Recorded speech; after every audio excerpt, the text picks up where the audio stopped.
Hey guys, what's going on? Today we're going over how to speed ramp your footage in Final Cut Pro 10. As you can see here, we have a clip of jumping some hurdles. Let's say we wanted to gradually slow it down and then speed it back up. Rather than being so jittery and jumpy with the speed of the video, we're able to do something called speed ramping that will gradually change the duration. To do this, find the point where you want the video to slow down. Then drag your playhead on top of it, and hold Shift and press B. This will create an indent in the green bar above the footage. Then, find the point where you want the footage to speed up again. Hold Shift and press B once again.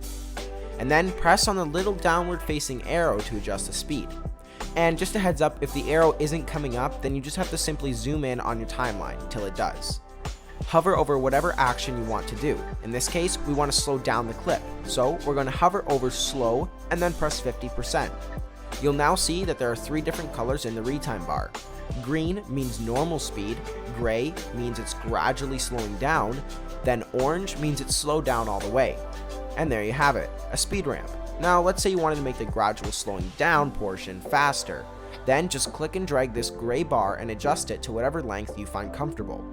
I hope this helps, and if you guys have any questions, leave them in the comment section below, and I'll get back to them as soon as possible. Thanks, and see you later.